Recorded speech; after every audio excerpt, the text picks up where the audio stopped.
we are glad that Karamoja education is rising.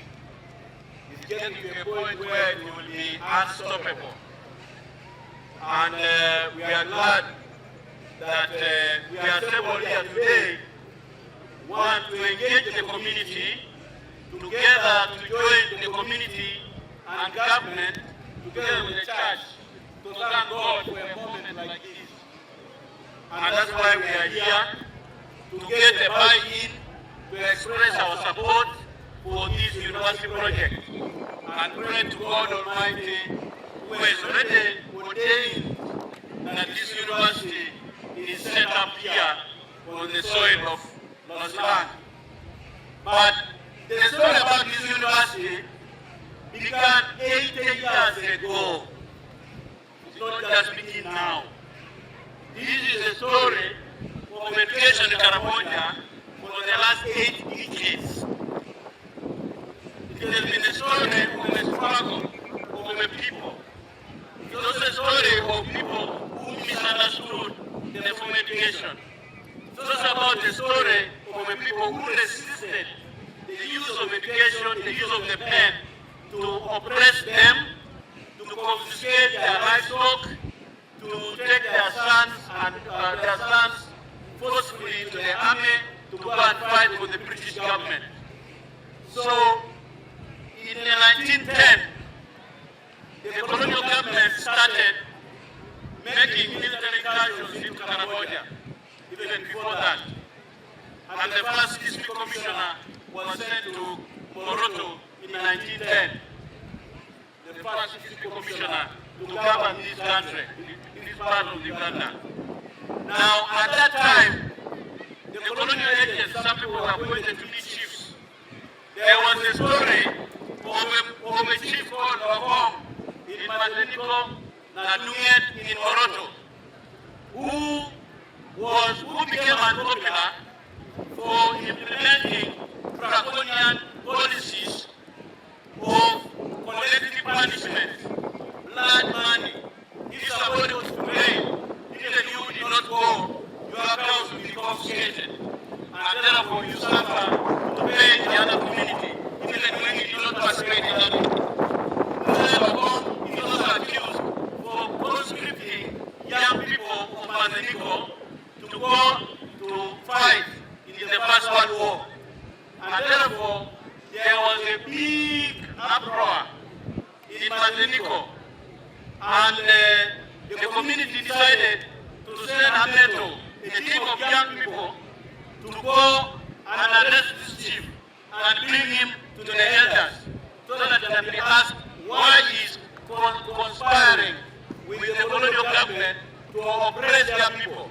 And according to the elders, they thought the problem was the pen. The pen he was using for conscripting children by force into King African rifle. The pen he was using to make decisions which would oppress the people. They thought the pen was the problem. And so, a team of young people were sent to track this chief. And in a place where Mount Hotel is standing today, according to oral traditions, that's where in 1911, this chief of Hong was arrested by the local community themselves. And he was taken to a public court in Katanga, Lopeduru, the tamarind tree in Katanga. That's where now the elders pronounced judgment and sentenced the chief to death. So Lokong was taken to a place called Akwapua and he was killed there. Now his mother, who was so aggrieved, took the pen of Lokong and buried it and said, if this is the instrument why my son has been killed, and because of being part of government, then let this land of Karamoja not taste the fruits of a pen. Let nobody rise up to the position our son had risen to. So that burying of the pen, today remember, university project is bringing the pen. The pen was rejected. The pen was buried, and curses were pronounced on the land. Curses were pronounced on the education. So education was viewed as one which was coming to take away their children and alienate them from the culture, change their way of life. So they acted in order to protect, to preserve their culture, their economy, their self-determination. But again in Kotindo, in 1942, there was a chief called Nameu. Nameu. That chief in 1942 again accepted for the colonial government to vaccinate people's cows against the rinderpest. The elders did not consent to their cows being vaccinated. And again the chief also used the pen to register by force children who were to go and fight for the British government in the Second World War. The other one was First World War.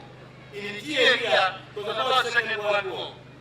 Children would be taken and shipped to Mombasa, and others went to Burma, others did not come back. This Chief Nameu also accepted introduction of the hut tax. Every household with a hut was to pay taxes. Chief Nameu used his pen to register the number of cows each family had for the colonial government to be able to determine what amount of tax people should pay. Now, the way it was supposed to be done, they would come to your car and select the best bulls and drive it and tell you to come and get the money.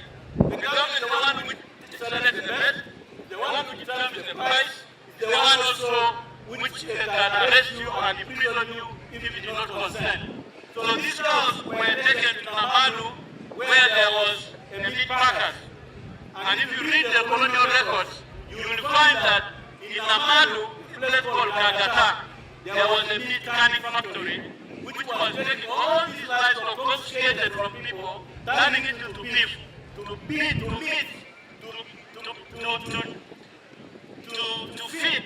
the British garrisons in Port Aden, Port Sudan, and so forth. So the colonial agents were used to use the pen to oppress the people. So what did the people of ESA, the elders of South Sudan, among others, those are the ones who told the young men in Africa, if you could see the pen of Chief Nameu, then this problem will be over. We will catch it at that pen and bury it. Then we will have defeated colonialism. We will have defeated colonialization. So what happened then was, there were some daring young men who went to steal the pen from Chief Nameu. And when they got it, they ran with it to the aggregate here in the Kotindo municipality. And now, in 1942, the pen was buried in Lomukra. The elders of Rosiman are the ones who presided over that ceremony for burying the pen and therefore burying education. The children, the Christian denominations, both Catholic and Protestant, introduced formal education in 1928, 1929, up to now.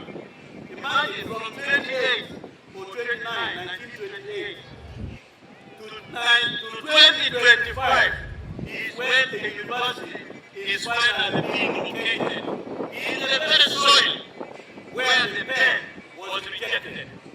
It cannot be a coincidence. This is the land which rejected education. This is a land which cast education. And today we are here assembled to celebrate this pen.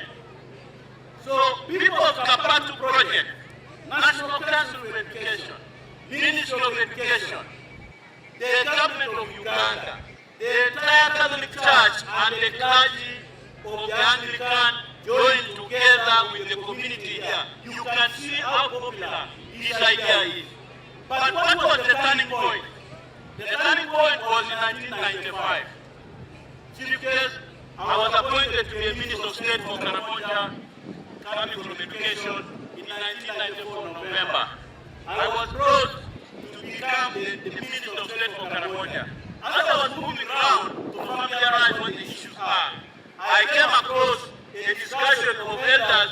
Kotido, because Kotido district had just been carved out of Moroto district. When Kotido district was created, all the jobs went to people of Abim and Kabong, because the GA were not as well qualified to hold those positions in the local government. So there was concern among the elders and people of GA. What do we do? Then one of the elders said, it is because our children are not progressing in the university because we buried the pen. So they resolved to come together in a solemn traditional ceremony of prayer to unearth the pen. So they looked for those relatives whose grandfathers participated in burying the pen, also to participate in unearthing the pen. That's the dawn of a new transformation embracing education. And now, from 1995, imagine 1995, 4th and 5th November, today, 30 years after, another November, we are here assembled. For them, they unearthed the pen and blessed the children. The ceremony was called unearthing the pen and opening the children. They have to kalam, honoring it well. So to open the future of the children. Now, the very elders of Loshan who presided on that ceremony of now embracing education and unearthing the pen and praying to God to remove the curse of the education. So, people of Uganda, do not be surprised why Karamoja is lagged behind, why Karamoja resisted education. It has been a long journey to reach this point, 80 years. Imagine the colonial government did not allow Karimojong to go beyond primary 6. There is only one person, Joshua Akol, the father to Doris Akol, you all know of URA, who was in URA, now with the IMF. That is the only Karimojong who was stolen by, smuggled by British Missionary Society, Reverend called Reverend Wana Clark. He was very bright. All the rest, whether you talk about Tubo, Chotri, Napuri, all those are Theo, all those who started were never allowed to go to junior secondary school, to go to P7, P8. So they were recruited to be clerical officers, to be foremen, to be what? So the person of Joshua Cole was the one who was smuggled by a British reverend and taken to Mora, and there are people of Mora here. Taken to Mora, and that is the first Karimojong who sat for Cambridge. And God helped him, he passed. He went to University of London. He completed the university in 1963. Imagine the university education that had been denied to the people of Karamoja. Finally, by God's providence, one of them got through. And it's the one who has written books in the vernacular which we are using when we are studying in primary. So that Joshua Cole was made to work with East African Railways and Harbors based in Nairobi. When the East African Committee collapsed, he was brought to be the managing director, chairman, managing director of Uganda Railways. In 1980, he joined politics. He became a deputy minister for transport and communication. These are the early leaders who inspired the rest of us. In the 70s, so imagine to the Christian denominations and the clergy, education was turned by the people. If you lose the cows when you're a shepherd, the only place to run was school. But the parents would come to school to pull you out of the classroom. But how the church has persisted in this journey, the church did not give up. The church has stood with the people of Karamoja Father tomorrow. And now we are not surprised that even the university, on the soil, on the very soil, the university was rejected, the pen was rejected. Now the church, working with the government, this is what we are celebrating. We are celebrating the partnership between the church, the community, and the government of the Republic of Uganda. So we'd like to thank His Excellency the President, we'd like to thank the Bishop of Moroto, the Bishop of Kotido, because the two dioceses are now working together, the two Catholic dioceses are the ones who have entered into a discussion with government to locate this university here. My brothers, November 4th and 5th, the pen was unearthed, not far away from here, Omukra. And there is a monument when you come into Los Angeles. The very children of whose parents unearthed the pen are here, their grandchildren. Now, so that their children will not go through what their parents or grandparents went through. So this is a very, very important occasion. In conclusion, maybe that's why the Niger people unearthed the pen. The Mazeniko, Honorable MP for Mazeniko, the government of Uganda, we still have to go ahead with the people of Mazeniko to unearth the pen. That's why education is moving in all other districts of Uganda, of Karamoja, except Kotido and Mazeniko. 1986, when I came back from London School of Economics, we were only 2 graduates in our Mazeniko who had degrees. Now, the issue now is, Ulu University has been trying to start a university in Moroto. Maybe, who knows, why it has taken 10 years and nothing much has come out. I think the people of Mazeniko, Moroto, also need to copy the example of people of Laslan, of Kotido. In conclusion here, Chief Guest, the unveiling of this project, university project, and thanking God for this university project, is both a commemoration as well as a commencement, the beginning of a new dawn. It celebrates the courage of those who buried the pen. We must also the courage of those who buried the pen. It honors the wisdom of those who unearthed it and enters the future to those who will wield it. It enshrines the belief that leadership is not merely about governance, but about guiding people from darkness into light, just like the church does. From conflict into confidence, and from survival to success. Chief Guest, the stewardship of this university, the President agreed to be the top promoter of this university. The Deputy President, the Vice President, has agreed to be the Deputy Chief Promoter of this university project.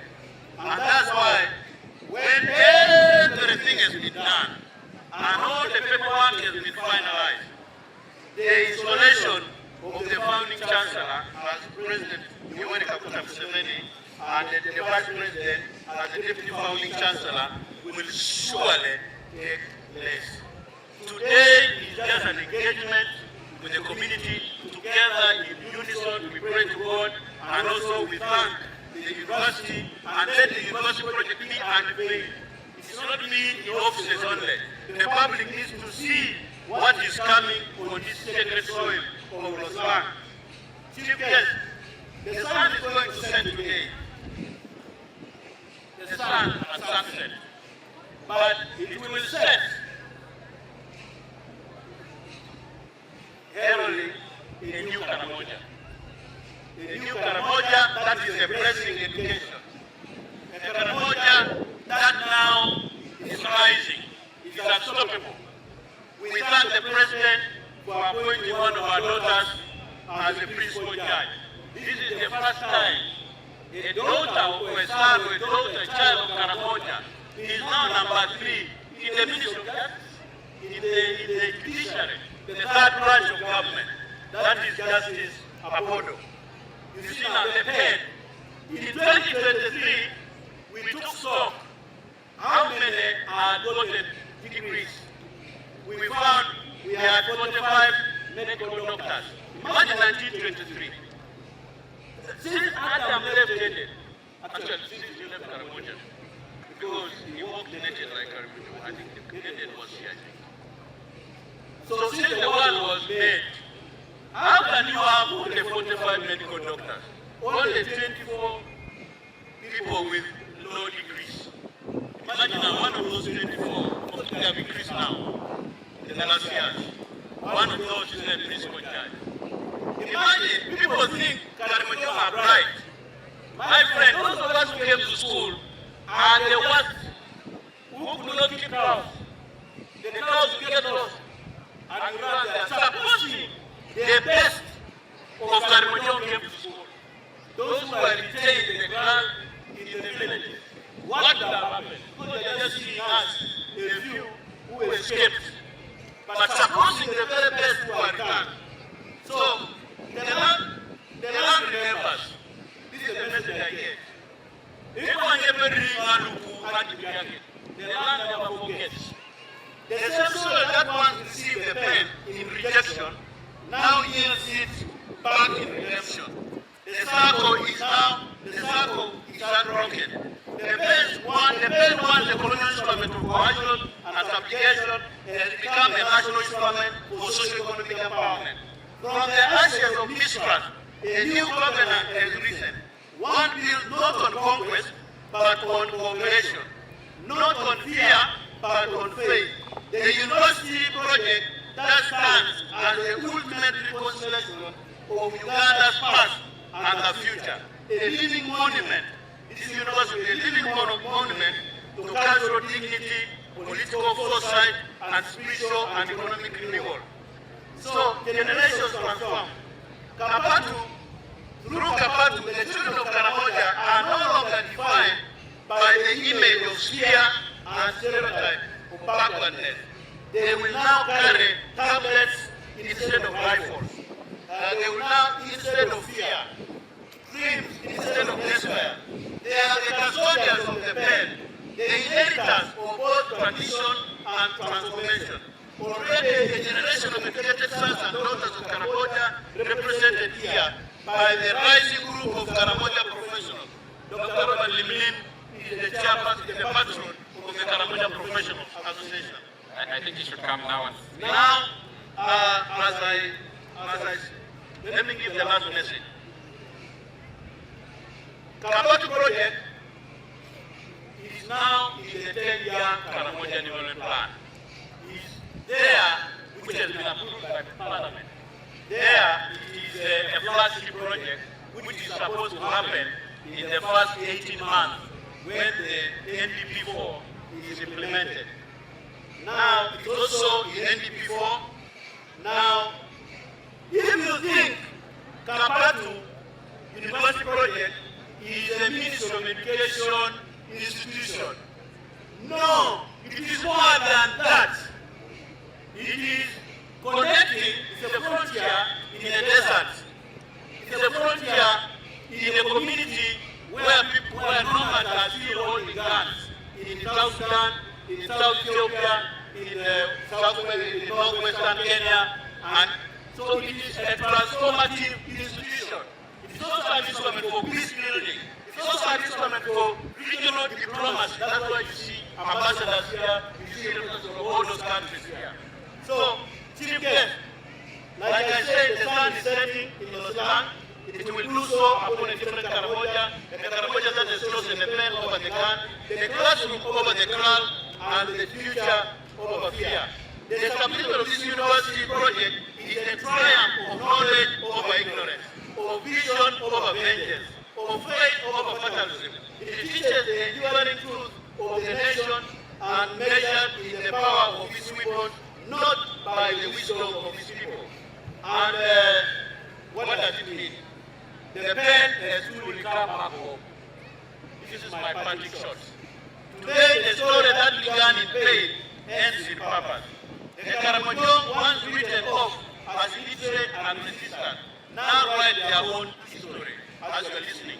Their own words, in their own pens, and their own land, under your leadership of government. The pen has come home not to rest, but to rise. It has come home not to mark the ending, but the beginning of a new chapter. It has come home as a symbol of peace, unity, and enduring progress under the leadership of especially the President. And from this sacred crown of Rosilan, where the past and the future now meet, the children of Karamoja will write not just their story, but the Uganda's next great chapter in education, peace, and nationhood. So this is really the story of Kabatu. I don't know how many universities have a story like this. Thank you very much.